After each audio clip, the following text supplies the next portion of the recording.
자, 오늘 드디어 제가 여호수아서를 1장부터 시작을 해서 설교를 해서 오늘 마지막 설교를 하는 날입니다. 근데 오늘 마지막 이 24장은 그야말로 정말 여호수아의 또 다른 당부가 여기에 나옵니다. 23장도 24장도 다 여호수아의 마지막 고별 설교 같은 당부를 담고 있긴 하지만 좀 시간적으로도 약간 간격이 있고요. 장소도 좀 다르고 그 내용과 어떤 목적도 조금 차이가 있습니다. 23장과 24장이 공통적으로 사실은 여호수아가 이 23장과 24장을 말할 때 다른 시간대 다른 장소에서 했지만 그들 불러온 이 자기 고별 설교를 듣게 한 사람들은 같아요. 뭐 여기에 곧 온 이스라엘이라고 나오지만 장로들과 수령들과 재판장들과 관리인들 24장에도 이스라엘 모든 지파라고 했지만 똑같은 말로 반복하고 있습니다. 이 말은 대표를 모았어요. 그래서 대표를 모았기 때문에 온 이스라엘에게 하는 말과 같은 그런 의미로 하고 있다라고 하는 겁니다. 23장은요 시기적으로 오늘 24장보다는 조금 더 앞에 있었던 얘기고 24장은 훨씬 더 사실은 이 24장에 여호수아의 죽음까지 이야기가 나오는데 그러니까 굉장히 그 임종이 임박한 어떤 때에 이렇게 한 것이 24장이다 이렇게 생각하시면 됩니다. 지난주에 봤던 23장엔 제가 말씀을 사랑하는 것과 하나님을 사랑하는 것에 대해서 말씀드렸는데 여호수아는 이 23장을 통해서는 자기의 개인적인 체험 그리고 어떤 그 속에서 어떤 개인적인 발행과 당부하는 차원에서 이야기한 거라면 24장의 이 오늘 내용은요 조금 더 공적이고 지도자로서 마지막 사역과 사명을 여기서 하고 있다라고 보시면 됩니다. 공간적으로도요 23장은 성막이 세워져 있는 실로 우리가 배우었습니다. 그 실로에 세워진 성막이 세워져 있는 그 실로에서 23장이 있었다면 24장은 가나안 입성 초기에 하나님과 언약을 맺었던 그 세겜이라는 지역에서 이루어집니다. 근데 사실 실로와 세겜이 멀지는 않아요. 한 20km 정도 되는 거리이긴 하지만 장소적으로 좀 다르고 의미적으로 다르기 때문에 그렇게 했다. 이렇게 이해를 해 주시면 좋겠어요. 그러니까 24장의 내용은 사실 8장의 세겜에서 이스라엘 백성들이 하나님과 언약을 맺어요. 1세대는 하나님과 언약을 맺었지만 2세대는 하나님과 언약을 맺지 않았어요. 그래서 2세대가 가나안을 들어오고 나서 하나님과 언약을 맺는 그게 여호수아 8장이 나오고 세겜 언약이다 그렇게 말하는데 그 세겜 언약을 다시 재다짐하고 재확인하는 장면이 오늘 24장이다 이렇게 보시면 됩니다. 그야말로 여호수아는 자신의 생애의 마지막 순간에 마지막 공적 사역으로서 하나님과의 언약을 다시 확인시켜 주고 있습니다. 24장의 내용은요 사실 좀 간단합니다. 단순하게 제가 간단하게 좀 설명을 드리면 2절에서 13장에 보시면 과거의 어떤 역사를 회상하는 장면이 나오는데 그 시작점이 아브라함부터 시작해서요 이삭과 야곱에까지 이르고 그 다음에 야곱 이후에 그 출애굽과 광야의 생활을 쭉 설명하고 그 다음에 가나안 정복까지 설명하는데 그게 13절까지 나옵니다. 그리고 그러한 모든 역사, 구원의 역사 과정을 이끄시고 인도하시는 분이 하나님이시다라고 하는 것을 명백히 하고 있어요. 여호수아는요, 이 언약을 재다짐하면서 과거의 어떤 역사를 회상하면서 그 모든 것들을 주관하신 분이 그래서 여기 1절에서 13절까지의 주어는 하나님 여호와로 나옵니다. 하나님께서 그와 같이 하셨다라고 하는 것을 전적으로 그 모든 구원의 과정이 하나님에 의해서 이루어지고 가능했다라고 하는 그 고백을 하고 있습니다. 그리고 나서 이제 14절부터 18절 오늘 읽은 본문이죠. 여기에 그 하나님에 대한 섬김과 순종에 대한 어떤 결의를 다지는 것 그 결의를 다지는데 여호수아가 먼저 자기 자신에게 자기 자신이 하나님을 섬길 것이라고, 자기만 아니라 자기의 가문이 다 하나님을 섬길 것이라고 그렇게 선포합니다. 그러고 나니까 이스라엘 백성들도 다, 거기 모인 대표들도 화답이라도 하듯이 다른 신들을 섬기지 않고 하나님을 섬기겠다라고 그렇게 다짐하고 있습니다.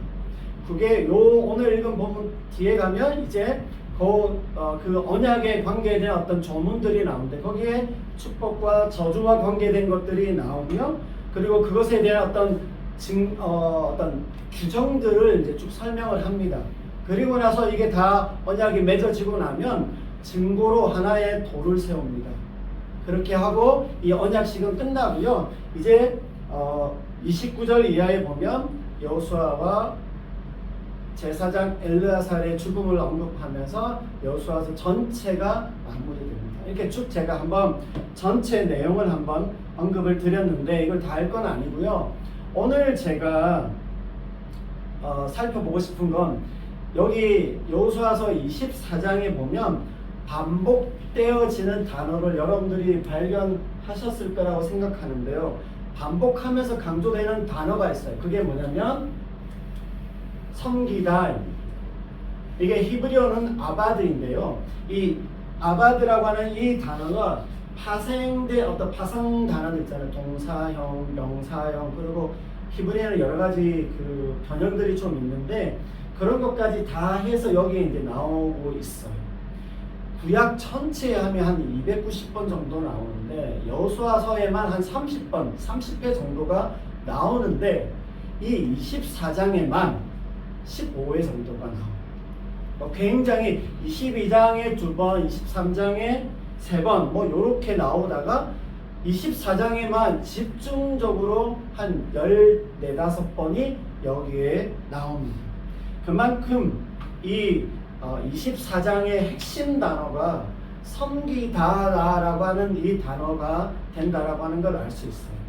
아마도 여호수아가 마지막 자기의 생애를 정리하는 부분이 22장부터 시작되기 때문에 그때부터는 뭔가 당부하는 말을 하면서 섬기다라고 하는 말을 많이 사용해서인가 봐요. 그래서 24장을 읽어보시면 계속 이 섬긴다라고 하는 단어가 반복돼서 나오는데 이걸 오늘 제가 좀 찾아봤어요. 그래서 제가 좀 쭉 한번 여러분 어디에서 이게 나오는지를 한번 제가 쭉 다 읽을 건 아니고 24장에 섬긴다라고 하는 이 단어 중심으로 제가 성경 말씀을 좀 읽어보겠습니다. 14절입니다. 그러므로 이제는 여호와를 경외하며 온전함과 진실함으로 그를 섬기라. 너희 조상들이 강 저편과 애굽에서 섬기던 신들을 치워버리고 여호와만 섬기라. 15절 만일 여호와를 섬기는 것이 너에게 좋지 않게 보이거든 너희 조상들이 강 저편에서 섬기던 신들이든지 또는 너희가 거주하는 땅 아모리 족속의 신들이든지 너희가 섬길 자를 오늘 택하라. 오직 나와 내 집은 여호와를 섬기겠노라 하니 16절에 백성이 대답하여 이르되 우리가 결단코 여호와를 버리고 다른 신들을 섬기기를 그치지 아니하오리니 18절에 여호와께서 모든 백성 앞에서 우리와 우리 조상을 애굽 땅에서 인도하여 내시고 우리 눈앞에서 큰 이적들을 행하시고 우리가 행하는 모든 길에서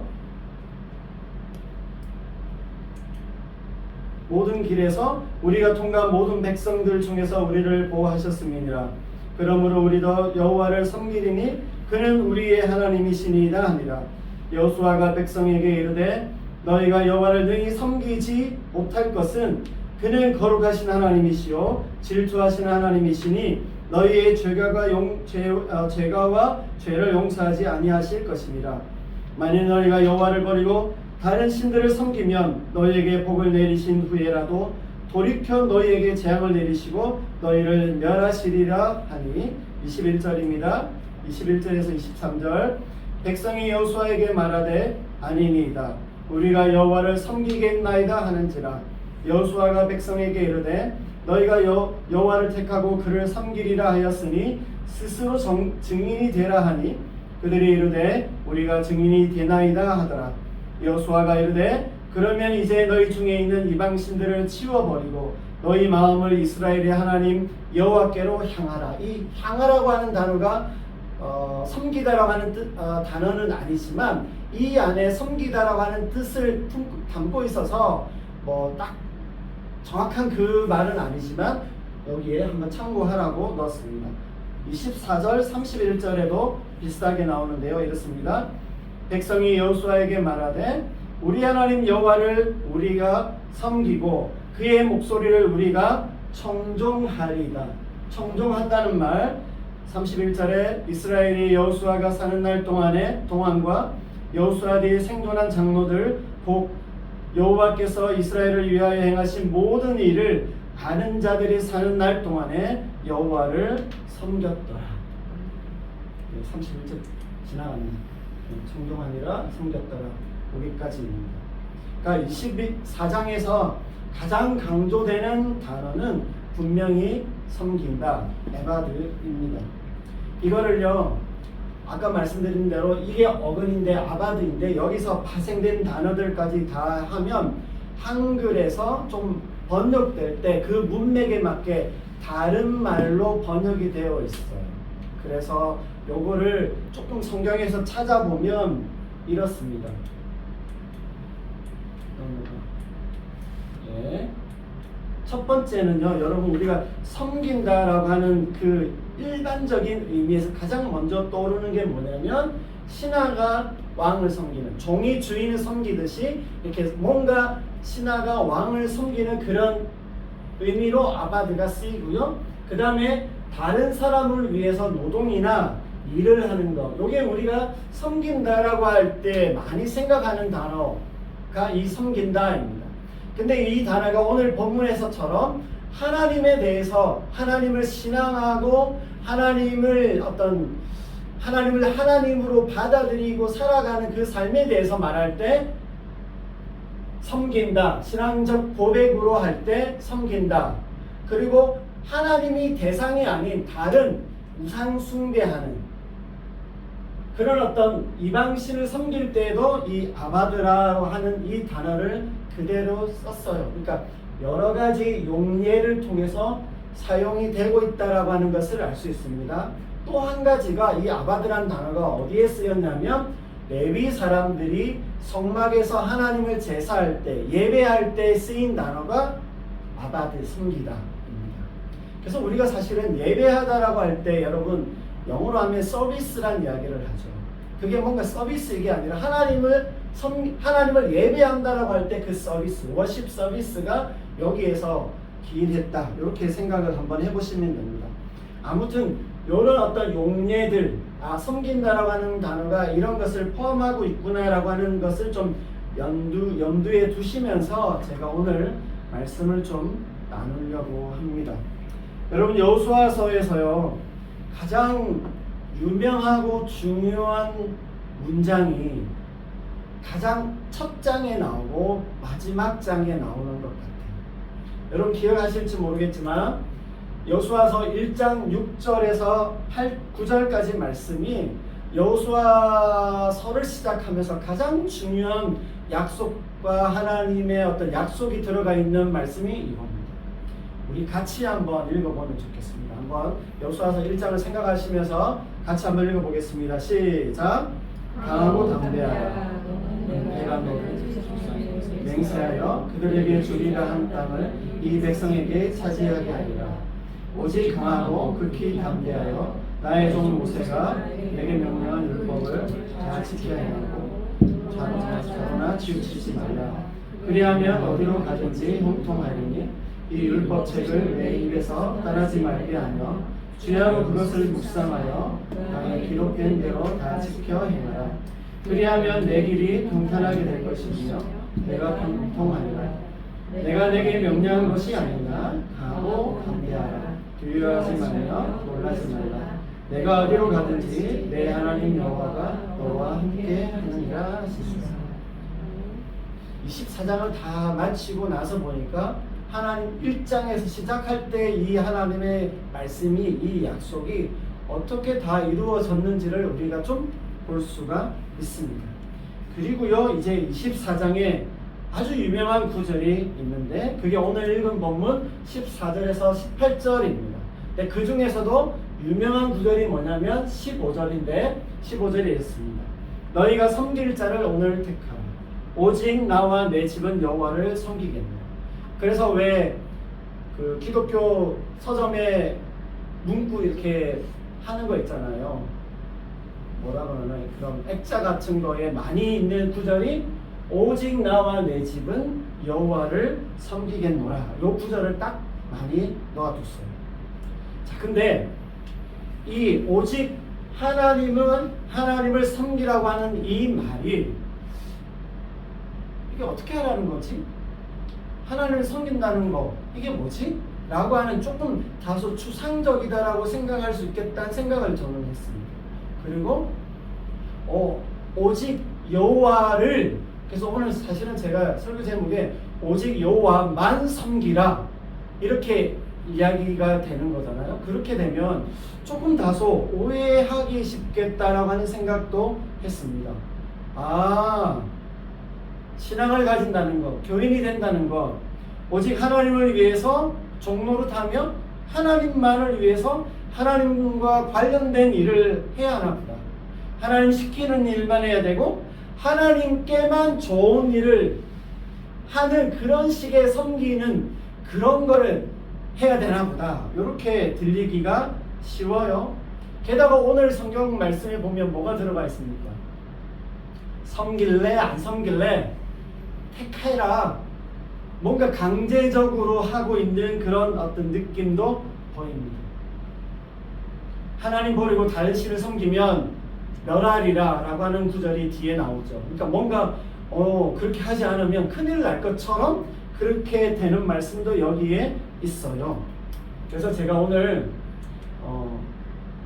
설교 제목에 오직 여호와를 섬기라 물음표로 했다가 그 다음에 이 의미에 대해서 오늘 설명하고 나서 하나님 오직 여호와를 섬기라 라고 하는 의미를 좀 설명드리기 위해서 물음표를 먼저 하고 느낌표를 뒤에 제가 이렇게 넣었습니다.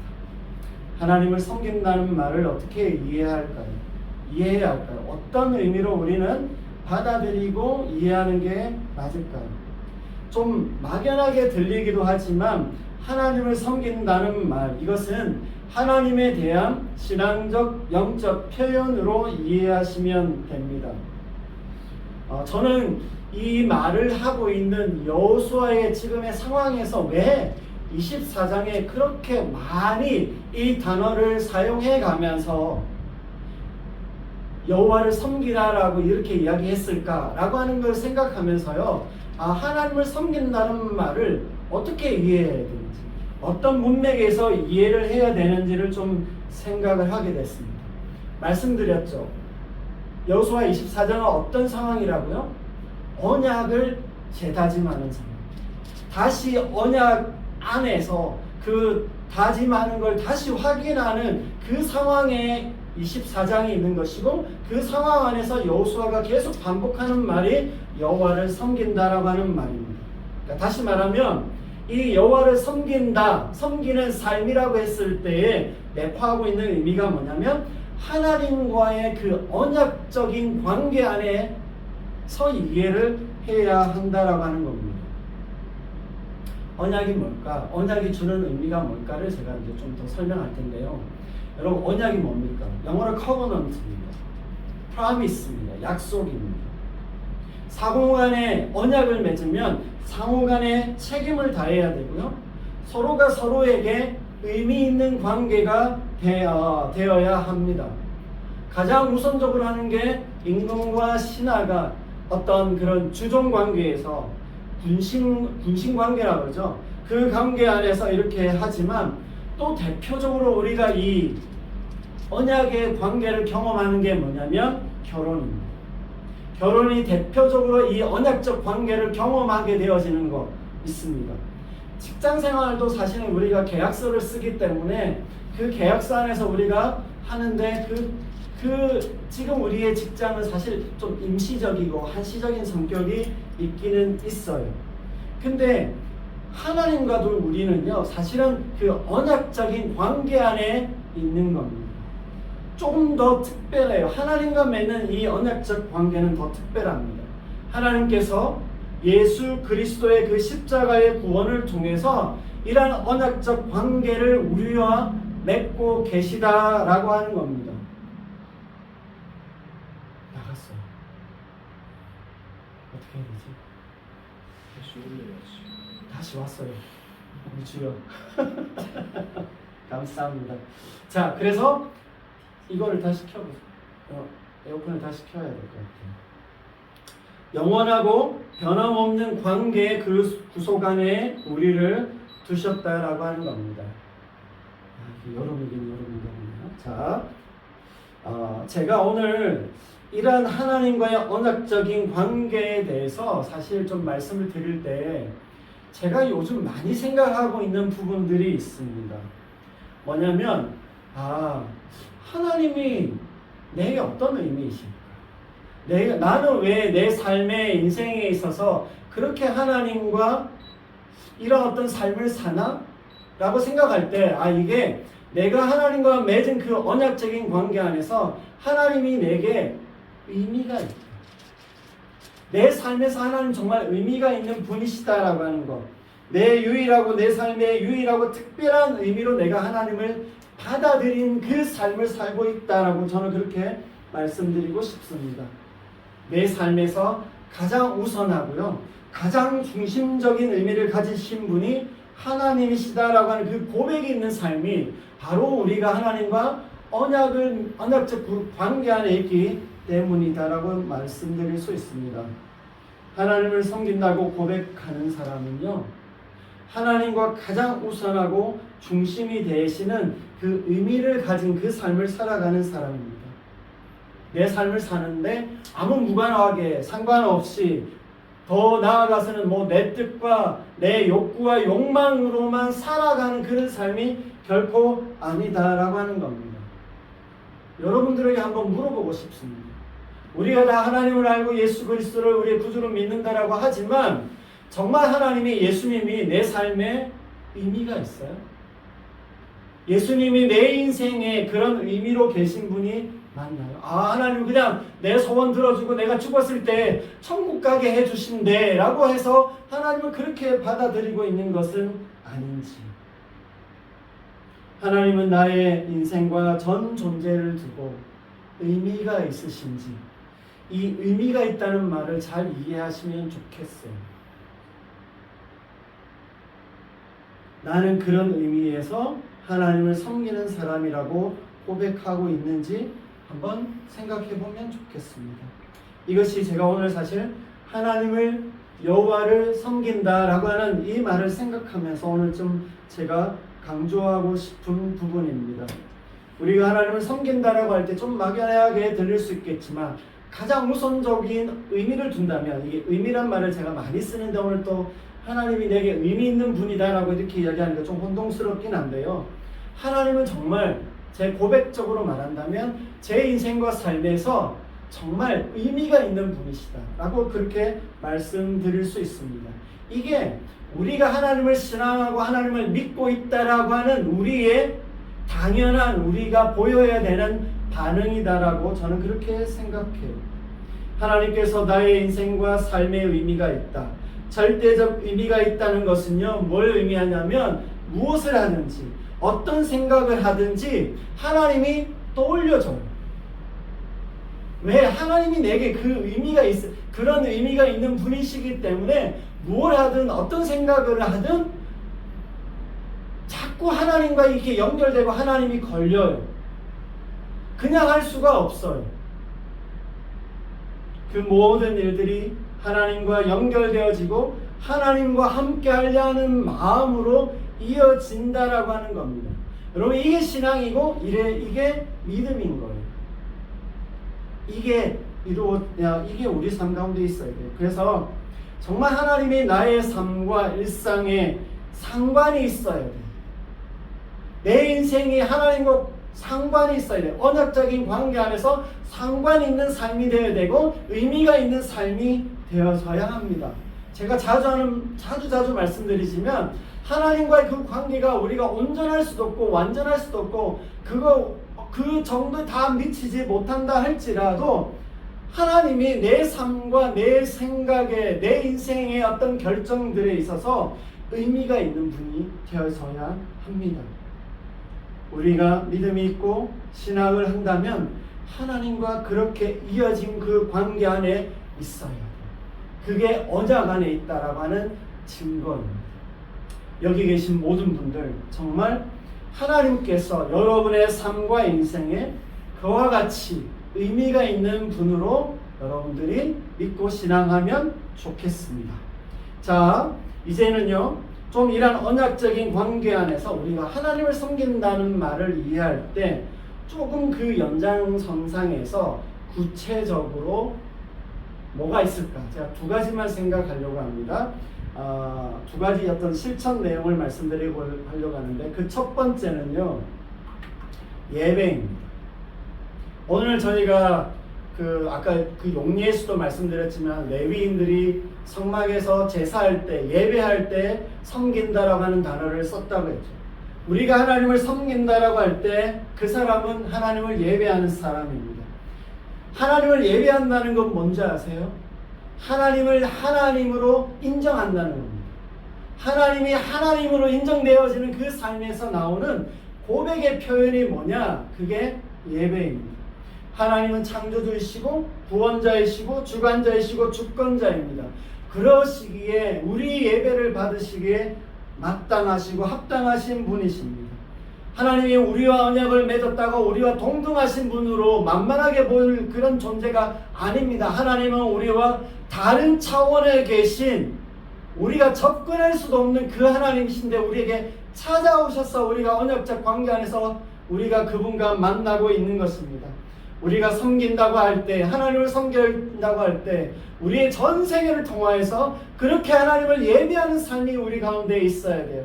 여기에 어떤 인간적인 굴욕이 있는 게 아니고요, 불공평한 게 아닙니다. 마땅한 것이요. 하나님이 창조주이시고 전능자이시고 구원자이시기 때문에 우리 삶에 보여야 되는 자연적인 우리의 본분이고 책임이다라고 하는 것을 기억해야 합니다. 우리는 예배를 통해서요 하나님을 만나게 됩니다. 그리고 그 예배 안에서 하나님으로부터 오는 혜택을 받습니다. 그 혜택을 뭐라고 해요? 은혜라고 합니다.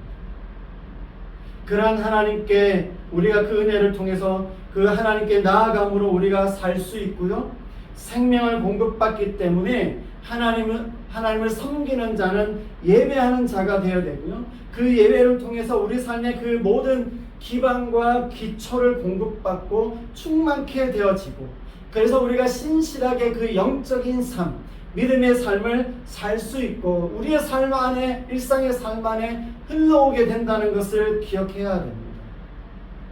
여기에는 당연히 최소한 일주일에 한 번 우리가 이렇게 하나님 앞에 드리는 공적 예배에 참석하는 것을 포함합니다. 나는 예배에 안 드려도 하나님 만날 수 있어. 그거 안 됩니다.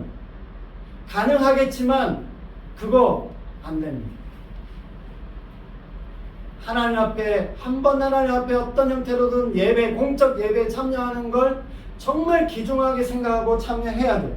또 하나, 개인적으로요 하나님 앞에 나아가서 예배하며 경배하고 기도하고 말씀을 묵상하는 그 삶이 우리에게 있어야 돼요. 이게 하나님을 섬긴다라고 하는 이 말에 들어가 있는 의미입니다. 하나님이 그와 같은 의미로 우리에게 들어와 계신다라고 하는 것을 말할 수 있어요. 두 번째로는요, 하나님을 섬긴다는 것은 우리의 일상 삶에서 하나님께 행하듯이, 잘 들으세요, 하나님께 행하듯이 세상에서나 사람들에게 행하는 것을 말합니다. 하나님을 섬기라면서요, 근데 세상에서 세상을 섬기고 하나님을 섬기라고요? 제가 지금 이 이야기를 하고 있는 것입니다. 하나님을 섬긴다고 할 때 하나님과 직접 관련된 일을 하는 것, 그거 맞습니다. 맞지만 그것만이 아니라 하나님의 이름으로 세상과 사람을 섬기는 것이 하나님을 섬기는 일이다라고 저는 그렇게 말씀드리고 싶은 겁니다. 하나님의 말씀에 합당히 행하고요, 선하게 행하고 참되게 하는 것을 말하는 것입니다. 단순히 교회 안에서 봉사하고 구제하는 것이 아니라 직장에서나 일터에서나 우리의 일상의 삶을 통해서 바르고 선하게 행하는 것이, 그 선하게 행하는 그 삶을 사는 것이 하나님을 섬기는 삶이다, 이렇게 말씀드리고 싶습니다. 사람들이 하는 대로 따라하는 것, 따라가는 게 아닙니다. 그들이 그렇게 한다고 그들이 그렇게 하는데 저도 그렇게 해요, 이렇게 하는 거 아닙니다. 하나님을 섬긴 자는요, 섬기는 자는 다르게 행하는 것이고, 다른 선택을 하는 사람들이 하나님을 섬기는 자다, 그렇게 말할 수 있습니다. 하나님을 섬긴다라고 하면 우리가 어떻게 행하는 그 삶인지와 연결되어 있음을 생각해야 합니다. 하나님을 섬기며 산다라고 말할 때 하나님의 이름에 합당하게 우리의 일상의 그 삶을 살아가는 것을 말합니다. 다분히 상식적이고요, 다분히 일반적이면서도 하나님의 말씀에 근거해서 선하게 합당하게 살아가는 삶을 우리는 하나님을 섬기는 삶이다라고 말할 수 있습니다. 하나님을 섬긴다라고 하는 것, 우리가 많이 흔하게 착각하고 있는 게 뭐냐면, 내가 예수 잘 믿는다라고 착각하고 있는 게 뭐냐면, 교회 안에서 봉사하고 교회와 관련된 어떤 일들을 하는 것에만 잘하면 그게 하나님을 섬기는 것이라고 생각을 해요. 내가 복음 전도하는 것, 복음을 전하는 것, 그것으로 하나님을 섬긴다라고 생각해요. 그러나 여러분, 그것만이 아니라 온 우주와 이 세상의 창조주가 되시는 그 하나님을 섬긴다라고 할 때 우리는 이 세상 가운데에서 사람들 안에서 사람에 대해서 하나님의 이름에 합당하게 선하게 행하는 그것이 하나님을 잘 섬기는 것이다라고 하는 것을 기억해야 합니다.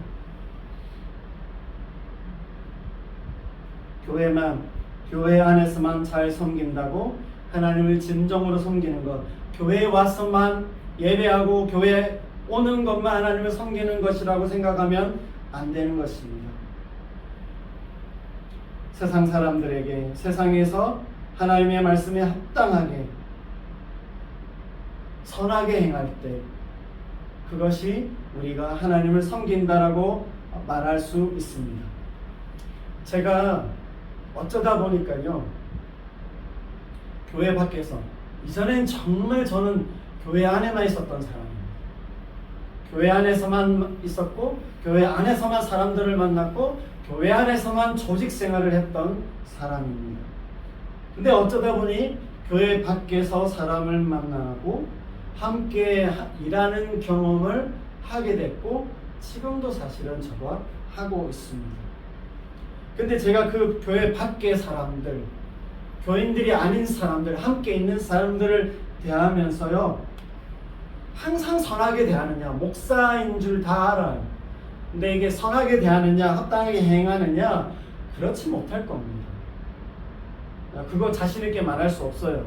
근데 그런 중에도 제가 만약에 그들에게 선하게 또 합당하게 또 제 거를 좀 희생하면서 헌신적으로 뭔가를 하려고 할 때, 그 사람들을 섬긴다고 할 때 제 마음에 우선해서 드는 생각은 뭐냐면, 내가 하나님을 섬깁니다.